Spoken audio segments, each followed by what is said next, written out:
Hello guys, welcome to my YouTube channel. स्वागत है आप सबका study with Usha ma'am channel पे। आज हम लोकतांत्रिक राजनीति का 10वीं क्लास का पार्ट नंबर 2 संघवाद, ठीक है, ये पढ़ेंगे। ये चैप्टर बहुत ही इम्पोर्टेंट होने वाला है सभी के लिए, ठीक है, क्योंकि इस चैप्टर में से बहुत सारे क्वेश्चंस एग्जाम आपके जो कॉम्पिटिटिव एग्जाम है उसमें से पूछ लिए जाते हैं और सीबीएसई में तो इसमें से पूछा ही जाता है, ठीक है। चलिए हम स्टार्ट करते हैं। सबसे पहले हम बात करते हैं कि संघवाद क्या है, ठीक है। आइए एक बार फिर पिछले अध्याय में दिए गए बेल्जियम और श्रीलंका के अंतर पर गौर करें। आपको याद होगा कि बेल्जियम के संविधान में जो प्रमुख बदलाव किए गए उनमें केंद्रीय सरकार की शक्ति में कमी करना भी एक था और अधिकार प्रांतीय सरकारों को दिए गए। बेल्जियम में उससे पहले से भी प्रांतीय सरकारें थी, तब भी उनकी अपनी भूमिका थी, अपने अधिकार थे, पर ये अधिकार उनको केंद्र द्वारा दिए गए थे और इन्हें केंद्रीय सरकार वापस भी ले सकती थी। सन 1993 में कुछ बदलाव हुए और प्रांतीय सरकारों को कुछ संवैधानिक अधिकार दिए गए। इन अधिकारों के लिए प्रांतीय सरकारें अब केंद्र पर निर्भर नहीं रहीं। इस प्रकार बेल्जियम ने एकात्मक शासन की जगह संघीय शासन प्रणाली अपना ली। श्रीलंका में व्यवहारिक रूप से अभी भी एकात्मक शासन व्यवस्था है, जिसमें केंद्रीय सरकार के पास ही सारे अधिकार हैं।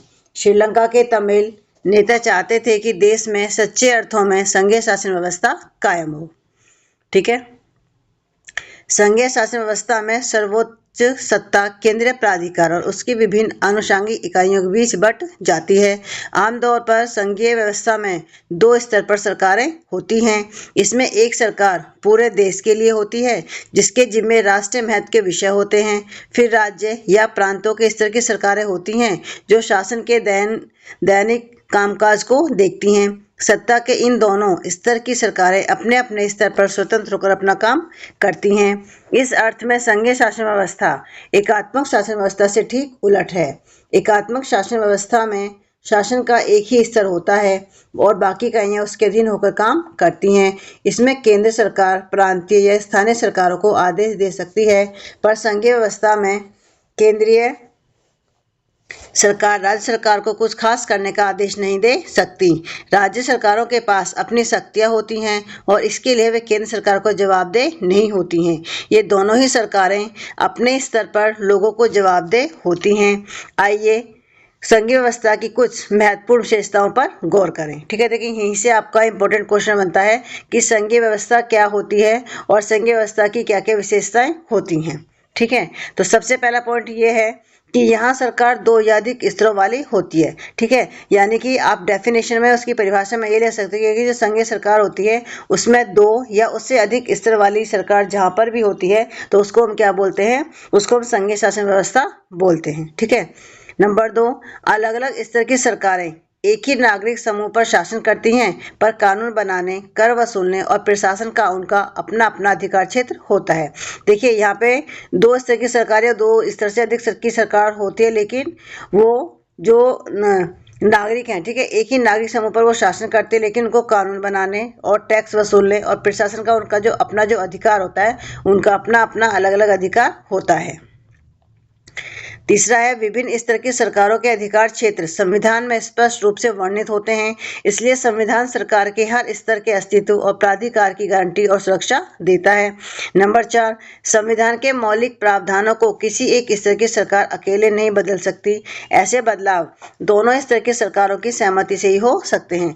देखिए, जो कॉन्स्टिट्यूशन होता है, जो संविधान होता है, उसमें जो सरकारें हैं वो अकेले नहीं बदल सकती हैं, ठीक है। उसमें अगर संविधान में कोई बदलाव करना है तो उसमें दोनों स्तर की सरकारें, ठीक है, वो चाहे राज्य सरकार और केंद्र सरकार, दोनों तरह की सरकारों की सहमति से कोई भी बदलाव उसमें हो सकता है, ठीक है। नंबर 5, अदालतों को संविधान और विभिन्न स्तर की सरकारों के अधिकारों की व्याख्या करने का अधिकार है।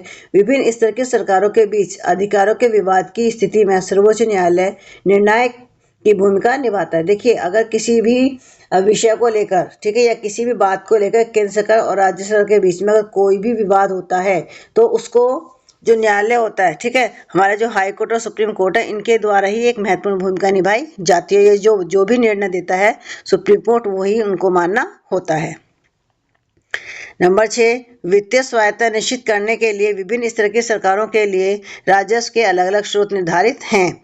इस प्रकार संघीय शासन व्यवस्था के दोहरे उद्देश्य हैं: एक, देश की सुरक्षा करना और उसे बढ़ावा देना तथा इसके साथ ही क्षेत्रीय विविधताओं का पूरा सम्मान करना। ठीक है, देखिए जो संघीय शासन व्यवस्था है उसके दोहरे का मतलब दो महत्वपूर्ण उद्देश्य होते हैं। पहला तो यही कि जो देश की एकता है, ठीक है, देश की एकता की सुरक्षा करना, उसको बढ़ावा देना, और उसके साथ ही देश में जो भी क्षेत्रीय विविधताएं हैं, ठीक है, उनका पूरा सम्मान करना।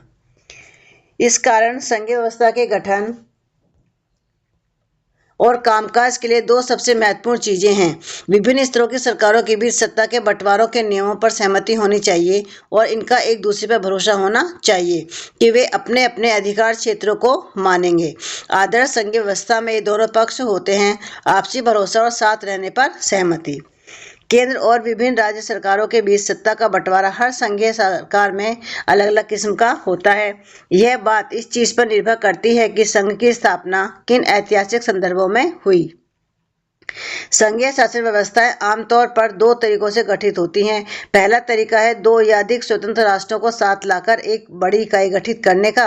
इसमें दोनों स्वतंत्र राष्ट्र अपनी संप्रभुता को साथ करते हैं, अपनी अलग अलग पहचान को भी बनाए रखते हैं और अपनी सुरक्षा तथा खुशहाली बढ़ाने का रास्ता अख्तियार करते हैं। साथ आकर संघ बनाने के उदाहरण है संयुक्त राज्य अमेरिका, स्विट्जरलैंड और ऑस्ट्रेलिया। देखिए यहाँ से आपसे क्वेश्चन पूछा जाता है कि ऐसे दो देशों के नाम बताइए जिन्होंने साथ में आकर, ठीक है, जिन्होंने साथ आकर संघ बनाने का काम किया। ठीक है, तो इसमें आपका संयुक्त राज्य अमेरिका, स्विट्जरलैंड और ऑस्ट्रेलिया। ठीक है, इस तरह की संघीय व्यवस्था वाले मुल्कों में आमतौर पर प्रांतों को समान अधिकार होता है और वे केंद्र के बरकस ज्यादा ताकतवर होते हैं। संघीय शासन व्यवस्था के गठन का दूसरा तरीका है बड़े देश द्वारा अपनी आंतरिक विविधता को ध्यान में रखते हुए राज्यों का गठन करना और फिर राज्य और राष्ट्रीय सरकार के बीच सत्ता का बंटवारा कर देना। उदाहरण है भारत, बेल्जियम और स्पेन इसके उदाहरण है। देखिए आपको पता है जो भारत है, भारत में संघीय शासन व्यवस्था है। क्यों? क्योंकि भारत में भी 3 स्तर की सरकार है, अब केंद्र सरकार, राज्य सरकार और स्थानीय स्तर की सरकार। ठीक है, और इसमें सबसे ये है कि देखिए कोई भी देश है जो बहुत बड़ा देश है वो उसकी जो आंतरिक विविधताएं हैं, ठीक है, उनको ध्यान में रखते हुए राज्य का निर्माण करता है। फिर राज्य और जो राष्ट्रीय सरकार है इनके बीच जो सत्ता है, जो पावर, उसका बंटवारा कर देता है। ठीक है, जैसे भारत में होता है बेल्जियम और स्पेन।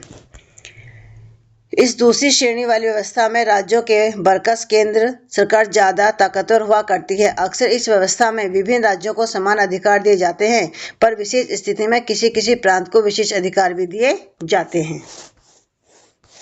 हम बात करते हैं भारत में संघीय व्यवस्था। हमने पहले देखा है कि बेल्जियम और श्रीलंका जैसे छोटे देशों को भी अपने यहाँ की विविधता को संभालने में बड़ी मुश्किलें आती हैं। सोचिए कि भारत जैसे विशाल मुल्क में यह काम कितना मुश्किल होगा, जहाँ बहुत सी भाषाओं, धर्मों और क्षेत्रों के लोग रहते हैं। हमारे देश में सत्ता की साझेदारी की क्या व्यवस्था है? देखिए आपको ही बताया, भारत है, भारत विविधताओं का देश है, क्योंकि यहाँ पे हर राज्य की अपना खान पान है, अपना पहनावा है, ठीक है, अपना कल्चर है। ठीक है, तो हर एक राज्य की अपनी अपनी एक विशेषता है। तो देखिए सोचो कि यहाँ पे भारत के जो सभी लोगों के लिए, ठीक है, तो यानी कि हमें ये पता रखिए यहाँ पे जो सत्ता की जो साझेदारी है उसकी क्या व्यवस्था है। आइए संविधान से ही शुरुआत करें। एक बहुत ही दुखद और रक्तरंजित विभाजन के बाद भारत आजाद हुआ। आजादी के कुछ समय बाद ही अनेक स्वतंत्र रजवाड़े भारत में विलीन हो गए। भारतीय संविधान ने भारत को राज्यों का संघ घोषित किया। इसमें संघ शब्द नहीं आया, पर भारतीय संघ का गठन संघीय शासन व्यवस्था के सिद्धांत पर हुआ। आइए हमने ऊपर संघीय व्यवस्था की जिन 7 विशेषताओं का जिक्र किया था उन्हें फिर से देख लें। हम देख सकते हैं कि ये सभी बातें भारतीय संविधान के विभिन्न प्रावधानों पर लागू होती हैं। संविधान ने मौलिक रूप से 2 स्तरीय शासन व्यवस्था का प्रावधान किया था: संघ सरकार, या जिसे हम केंद्र सरकार कहते हैं, और राज्य सरकारें। ठीक है, देखिए जब संविधान बना था उस टाइम में भारत में सिर्फ 2 ही स्तर की सरकार थी। मेन अगर हम उसकी बात करें तो एक थी हमारी संघ सरकार यानी कि जिसे हम केंद्र सरकार कहते हैं, और दूसरी राज्य सरकार। ठीक है, जो केंद्र सरकार है, केंद्र सरकार को पूरे भारतीय संघ का प्रतिनिधित्व करना था। बाद में पंचायतों, नगर पालिकाओं के रूप में संघीय शासन का तीसरा स्तर भी जोड़ा गया। ठीक है, और बाद में जो हमारी ये जो पंचायतें होती हैं और जो नगर पालिका हैं, ठीक है, इनको बाद में ही तीसरे स्तर की सरकार, इसको बाद में जोड़ा गया था। मूल रूप से अगर हम बात करें कि जब संविधान बना था तो उस टाइम में भारत में सिर्फ 2 ही स्तर की सरकारें थी, और बाद में जो तीसरे स्तर की सरकार, जिसे हम स्थानीय सरकार कहते हैं, उसको बाद में जोड़ा गया। किसी भी संघीय व्यवस्था की तरह अपने यहाँ भी तीनों स्तर की शासन व्यवस्थाओं के अपने अलग अलग अधिकार क्षेत्र हैं। संविधान में स्पष्ट रूप से केंद्र और राज्य सरकारों के बीच विधायी अधिकारों के 3 हिस्से में बांटा गया है। ये 3 सूचियां इस प्रकार है।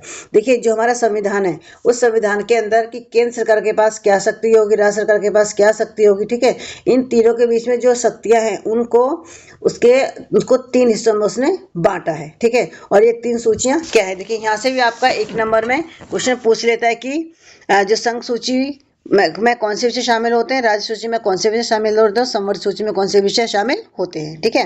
तो 3 तरह की सूची है आपकी, संघ सूची, राज्य सूची और संवर्ती सूची। तो हम बात करते हैं पहले संघ सूची, ठीक है। संघ सूची में प्रतिरक्षा, विदेशी मामले, बैंकिंग, संचार और मुद्रा जैसे राष्ट्रीय महत्व के विषय हैं। पूरे देश के लिए इन मामलों में एक तरह की नीतियों की जरूरत है, इसी कारण इन विषयों को संघ सूची में डाला गया है। संघ सूची में वर्णित विषयों के बारे में कानून बनाने का अधिकार सिर्फ केंद्र सरकार को है, ठीक है। यानी देखिए, जो संघ सूची में जितने भी विषय हैं, ठीक है, जो देश के या राष्ट्रीय महत्व के जितने भी विषय हैं उन सबको संघ सूची में डाला गया है और उन पे जो कानून बनाने का जो अधिकार है वो सिर्फ केंद्र सरकार के पास में ही है, ठीक है। दूसरी आपकी राज्य सूची। राज्य सूची में आपकी पुलिस, व्यापार, वाणिज्य, कृषि और सिंचाई जैसे प्रांतीय और स्थानीय महत्व के विषय हैं और राज्य सूची में वर्णित विषयों में के बारे में सिर्फ राज्य सरकार ही कानून बना सकती है, ठीक है। यानी कि जो राज्य सूची है, राज्य सूची में कानून बनाने का अधिकार किसके पास है, सिर्फ राज्य सरकार के पास में ही कानून बनाने का अधिकार है। और तीसरी हमारी संवर्ती सूची। संवर्ती सूची में शिक्षा, वन, मजदूर संघ, विवाह, गोद लेना और उत्तराधिकार जैसे विषय हैं जो केंद्र के साथ राज्य सरकारों की साझा दिलचस्पी में आते हैं। इन विषयों पर कानून बनाने का अधिकार राज्य सरकार और केंद्र सरकार दोनों को है, लेकिन जब दोनों के कानूनों में टकराव हो तो केंद्र सरकार द्वारा बनाया गया कानूनी मान्य होता है, ठीक है। यानी कि जो हमारी 3 स्तर की जो तीसरी सूची है, संवर्ती सूची, ठीक है, इसमें कुछ विषय ऐसे हैं कि जिसमें दोनों ही को ही कानून बनाने का अधिकार है, लेकिन जब दोनों के कानूनों में कोई बात टकराव होती है, ठीक है, दोनों की नहीं पड़ती, तो जो केंद्र सरकार जो कानून बनाएगी वही मान्य होता है, क्योंकि जो केंद्र सरकार है उसके पास में ज़्यादा पावर होती है।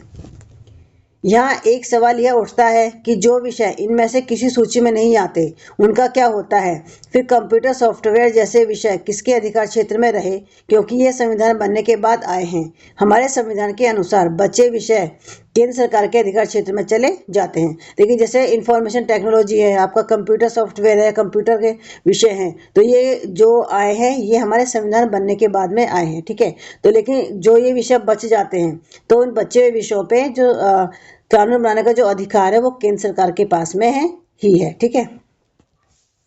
हमने ऊपर देखा कि सबको साथ लेकर चलने की बड़ी नीति मानकर बनी अधिकतर बड़ी संघीय व्यवस्थाओं में साथी इकाइयों को बराबर अधिकार नहीं मिलते। भारतीय संघ के सारे राज्यों को भी बराबर अधिकार नहीं है। कुछ राज्यों को विशेष दर्जा प्राप्त है, जैसे कि असम, नागालैंड, अरुणाचल प्रदेश और मिजोरम अपनी विशिष्ट सामाजिक तथा ऐतिहासिक परिस्थितियों के कारण भारत के संविधान के कुछ प्रावधानों अनुच्छेद 371 के तहत विशेष शक्तियों का लाभ उठाते हैं। ये विशेष शक्तियाँ स्वदेशी लोगों, उनकी संस्कृति और सरकारी सेवाओं में अधिमान्य रोजगार के भूमि अधिकारों के संरक्षण के संबंध में स्पष्ट रूप से उपयोगी है। भारतीय संघ की कई इकाइयों को बहुत ही कम अधिकार है। ये वैसे छोटे इलाके हैं जो अपने आकार के चलते स्वतंत्र प्रांत नहीं बन सकते थे। इन्हें किसी मौजूदा प्रांत में विलीन करना भी संभव नहीं था। चंडीगढ़ या लक्षद्वीप अथवा देश की राजधानी दिल्ली जैसे इलाके इसी कोटि में आते हैं और इन्हें केंद्र शासित प्रदेश कहा जाता है। इन क्षेत्रों के राज्यों वाले अधिकार नहीं है। इन इलाकों का शासन चलाने का विशेष अधिकार केंद्र सरकार को प्राप्त है। देखिए, कुछ जो स्वतंत्र प्रांत थे, ठीक है, जब भारत आजाद होता था उस टाइम की बात है कि जो बहुत ही छोटे स्वतंत्र प्रांत थे कि उनको किसी में शामिल भी करना संभव नहीं था, किसी को किसी दूसरे स्टेट के साथ उसको मर्ज कर दे वो भी संभव नहीं था। जैसे चंडीगढ़ है, लक्षद्वीप है और जो दिल्ली है, ठीक है, ये ऐसे इलाके थे कि इनको किसी भी उसमें हम शामिल नहीं कर सकते, तो इसलिए इनको क्या कहा गया, इन्हें केंद्र शासित प्रदेश कहा गया। और इन क्षेत्रों को इनको राज्य वाले अधिकार भी प्राप्त नहीं है। तो ये जो इलाके हैं, ठीक है, जो केंद्र शासित प्रदेश हमारे, उन पे जो सरकार जो विशेष जो अधिकार है वो केंद्र सरकार को ही प्राप्त है। केंद्र और राज्य सरकारों के बीच सत्ता का यह बंटवारा हमारे संविधान की बुनियादी बात है। अधिकारों के इस बंटवारे में बदलाव करना आसान नहीं है। अकेले संसद इस व्यवस्था में बदलाव नहीं कर सकती। ऐसे किसी भी बदलाव को पहले संसद के दोनों सदनों में 2/3 बहुमत से मंजूर किया जाना होता है, फिर कम से कम आधे राज्यों की विधानसभाओं से उसे मंजूर करवाना होता है। देखिए, अगर कोई भी नया कानून बनाना है, ठीक है, तो उसके लिए या किसी भी कानून में बदलाव करना है, तो उसके लिए सबसे पहले तो संसद के जो 2 सदन होते हैं, लोकसभा और राज्यसभा,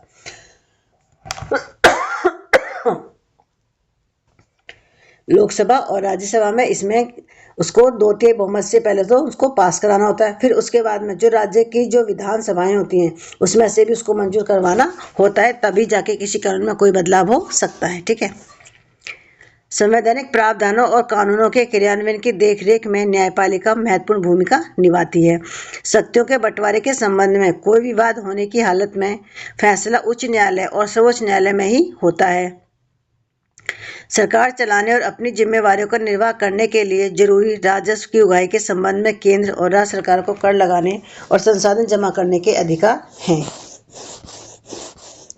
हम बात करते हैं कि संघीय व्यवस्था है वो कैसे चलती है। संघीय व्यवस्था के कारगर कामकाज के लिए संवैधानिक प्रारूप जरूरी है, पर इतना ही पर्याप्त नहीं है। अगर भारत में संघीय शासन व्यवस्था कारगर हुई है तो उसका कारण सिर्फ संवैधानिक प्रावधान भर का होना नहीं है। भारत में संघीय व्यवस्था की सफलता का मुख्य श्रेय यहाँ की लोकतांत्रिक राजनीति के चरित्र को देना होगा। इसी से संघवाद की भावना, विविधता का आदर और संघ साथ रहने की इच्छा का हमारे देश के साझा आदर्श के रूप में स्थापित होना सुनिश्चित हुआ है। आइए कुछ प्रमुख बातों पर गौर करें जिनसे पता चलता है कि ये काम किस तरह हो पाया। अब हम बात करते हैं भाषाई राज्य। भाषा के आधार पर प्रांतों का गठन हमारे देश की लोकतांत्रिक राजनीति के लिए पहली और एक कठिन परीक्षा थी। भारत ने सन 1947 में लोकतंत्र की राह पर अपनी जीवन यात्रा शुरू की। उस वक्त से लेकर सन 2019 तक का अगर आप मानचित्र देखें तो इस अवधि में आए बदलावों को देखकर एक बारगी आप आश्चर्यचकित रह जाएंगे। अनेक पुराने प्रांत गायब हो गए और नए प्रांत बनाए गए। कई प्रांतों की सीमाएं, क्षेत्र और नाम बदल गए। नए राज्यों को बनाने के लिए 1950 के दशक में भारत के कई पुराने राज्यों की सीमाएं बदली। ऐसा यह सुनिश्चित करने के लिए किया गया कि भाषा बोलने वाले लोग एक राज्य में आ जाएं। इसके बाद कुछ अन्य राज्यों का गठन भाषा के आधार पर नहीं बल्कि संस्कृति, भूगोल अथवा जातीयताओं की विभिन्नता को रेखांकित करने और उन्हें आदर देने के लिए भी किया गया। इनमें नागालैंड, उत्तराखंड और झारखंड जैसे राज्य शामिल हैं। जब एक भाषा के आधार पर राज्यों के गठन की बात उठी तो कई राष्ट्रीय नेताओं को डर था कि इससे देश टूट जाएगा। केंद्र सरकार ने इसी के चलते राज्यों का पुनर्गठन कुछ समय के लिए टाल दिया था, पर हमारा अनुभव बताता है कि भाषा व राज्य बनाने से देश ज्यादा एकीकृत और मजबूत हुआ। इससे प्रशासन भी पहले की अपेक्षा कहीं ज्यादा सुविधाजनक हो गया। देखिए, ये भारत का मैप है। इस मैप को देखकर आप देखेंगे तो जो भारत का जो नक्शा है उसमें भी बहुत जो स्टेट में भी चेंजेस आया है। ठीक है। हम बात करते हैं भाषा नीति।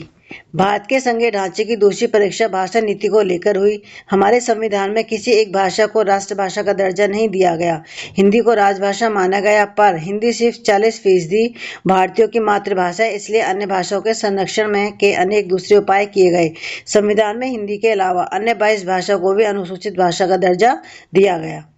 देखिए, जो हिंदी है ना, हिंदी हमारी राष्ट्रभाषा नहीं है, ये हमारी राजभाषा है। ठीक है। और हिंदी सिर्फ 40% लोग ही जो भारत के हैं उनकी मातृभाषा है। ठीक है। इसीलिए भारत के अंदर जो और भाषाएं हैं उनको भी संरक्षण प्रदान किया गया है। ठीक है। और भारत के जो हमारा संविधान है उस संविधान में हिंदी के अलावा और अन्य जो 22 भाषाएं हैं उनको भी अनुसूचित भाषा का दर्जा दिया गया है।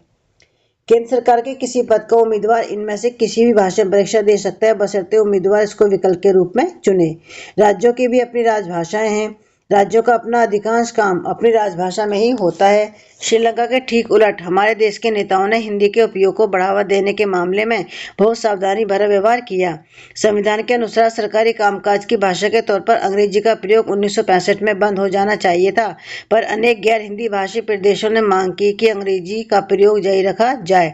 तमिलनाडु में तो इस मांग ने उग्र रूप भी ले लिया था। केंद्र सरकार ने हिंदी के साथ साथ अंग्रेजी को राजकीय कामों में प्रयोग की अनुमति देकर इस विवाद को सुलझाया।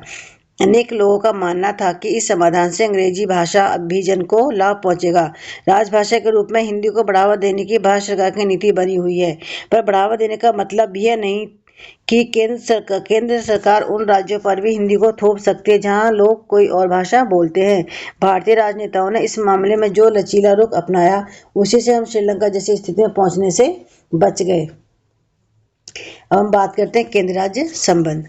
केंद्र राज्य संबंधों में लगातार आए बदलाव का यह उदाहरण बताता है कि व्यवहार में संघवाद किस तरह मजबूत हुआ है। सत्ता की साझेदारी की संवैधानिक व्यवस्था वास्तविकता में कैसा रूप लेगी, यह ज्यादातर इस बात पर निर्भर करता है कि शासक दल और नेता किस तरह इस व्यवस्था का अनुसरण करते हैं। काफी समय तक हमारे यहाँ एक ही पार्टी का केंद्र और अधिकांश राज्यों में शासन रहा। इसका व्यवहारिक मतलब यह हुआ कि राज्य सरकारों ने स्वायत्त संघीय इकाई के रूप में अपने अधिकारों का प्रयोग नहीं किया। जब केंद्र और राज्य में अलग अलग दलों की सरकारें रहीं तो केंद्र सरकार ने राज्यों के अधिकारों की अनदेखी करने की कोशिश की। उन दिनों केंद्र सरकार अक्सर संवैधानिक प्रावधानों का दुरुपयोग करके विपक्षी दलों की राज्य सरकारों को भंग कर देती थी। यह संघवाद की भावना के प्रतिकूल काम था। 1990 के बाद यह स्थिति काफी बदल गई। इस अवधि में देश के अनेक राज्यों में क्षेत्रीय दलों का उदय हुआ।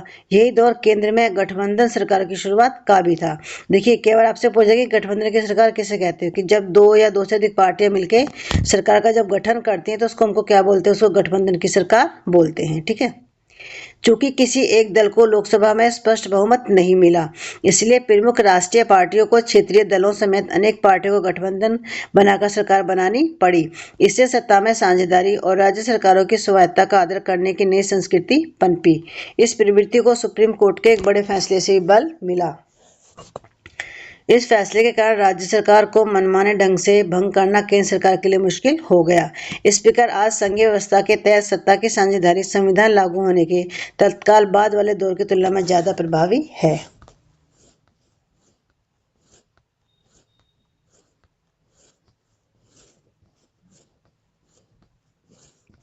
देखिए, अब हम बात करते हैं भारत में विकेंद्रीकरण।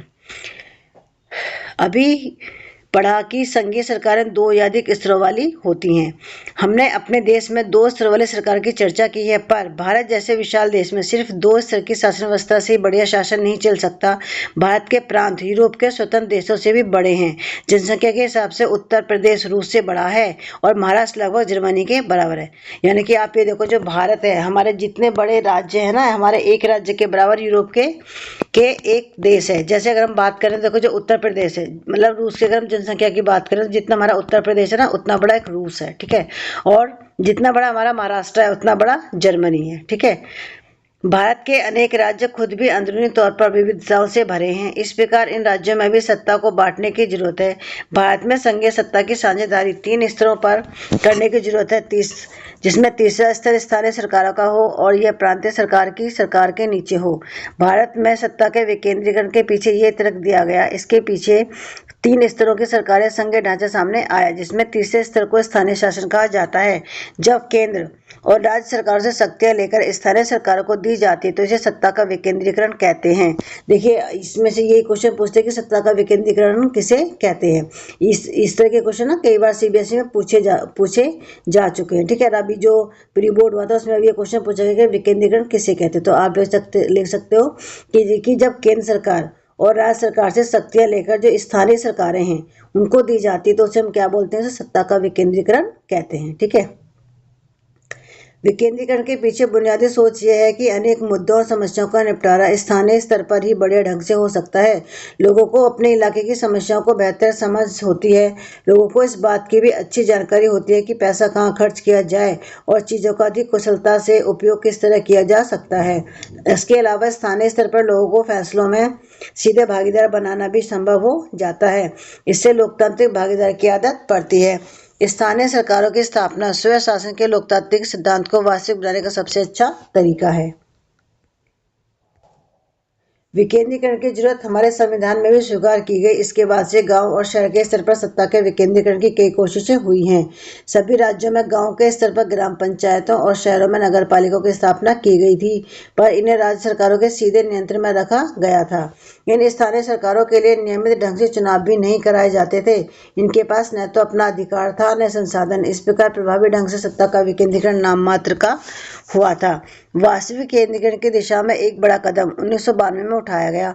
संविधान में संशोधन करके लोकतांत्रिक शासन व्यवस्था के तीसरे स्तर को ज्यादा शक्तिशाली और प्रभावशाली बनाया गया। अब स्थानीय स्वशासी निकायों के चुनाव नियमित रूप से कराना संवैधानिक बाध्यता है। निर्वाचित स्वशासी निकायों के सदस्य तथा पदाधिकारियों के पदों में अनुसूचित जातियों, अनुसूचित जनजातियों और पिछड़ी जातियों के लिए सीटें आरक्षित हैं।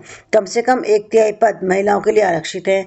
हर राज्य में पंचायत और नगर पालिका चुनाव कराने के लिए राज्य चुनाव आयोग नामक संस्था का गठन किया गया है। राज्य सरकारों को अपने राजस्व और अधिकारों का कुछ हिस्सा इन स्थानीय स्वशासी निकायों को देना पड़ता है। सत्ता में भागीदारी की प्रकृति हर राज्य में अलग अलग है। गांव के स्तर पर मौजूद स्थानीय शासन व्यवस्था को पंचायती राज के नाम से जाना जाता है।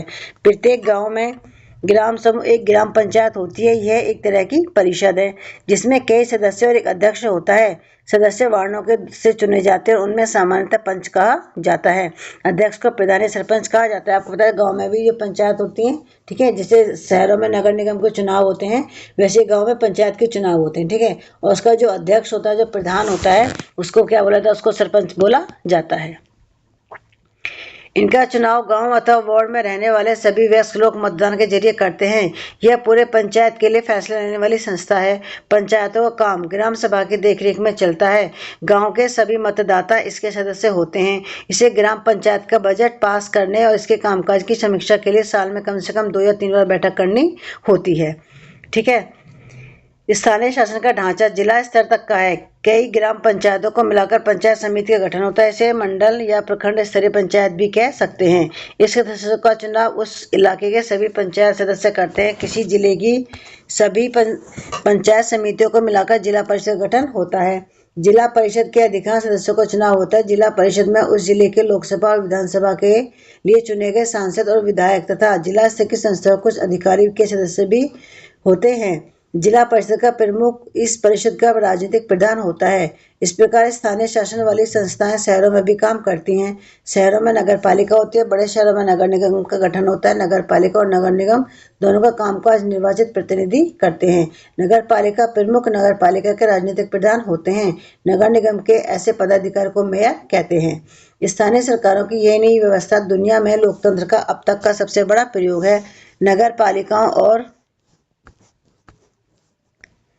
ग्राम पंचायतों के लिए करीब 36 लाख लोगों का चुनाव होता है। यह संख्या ही अपने आप में दुनिया के कई देशों की कुल आबादी से ज़्यादा है। स्थानीय सरकारों को संवैधानिक दर्जा दिए जाने से हमारे यहाँ लोकतंत्र की जड़ें और मजबूत हुई हैं। इसने महिलाओं का प्रतिनिधित्व बढ़ाने के साथ ही हमारे लोकतंत्र में उनकी आवाज़ को मजबूत किया है। बहरहाल इन सबके बावजूद अभी भी अनेक परेशानियां कायम हैं। पंचायतों के चुनाव तो नियमित रूप से होते हैं और लोग बड़े उत्साह में इनमें हिस्सा भी लेते हैं, लेकिन ग्राम सभाओं की बैठकें नियमित रूप से नहीं होती। अधिकांश राज्य सरकारों ने स्थानीय सरकारों को पर्याप्त अधिकार नहीं दिए हैं। इस प्रकार हम स्वशासन के आदर्श स्थिति से काफी दूर है। तो देखिए ये चैप्टर बहुत ही इंपॉर्टेंट था, ठीक है। आप मुझे मैसेज करके बता सकते हैं कि आपको चैप्टर कैसा लगा और आपको समझ में आया है या नहीं है, ठीक है। एक क्वेश्चन आज आपके लिए मैं दे रही हूँ कि आप बताएंगे जो भारत में किस तरह की शासन व्यवस्था है, ठीक है। यानी कि भारत में कितने स्तर की सरकार है, ये आपको कमेंट्स में बताना है, ठीक है। जिन लोगों ने मेरे चैनल को सब्सक्राइब नहीं करें प्लीज़ मेरे चैनल को लाइक और सब्सक्राइब जरूर करें और साथ में बेल आइकन को दबाना न भूलें, जिससे जब नई वीडियो अपलोड हो तो आपको वो मिल जाए, ठीक है। तो मिलते हैं आपसे नेक्स्ट वीडियो में। Thank you.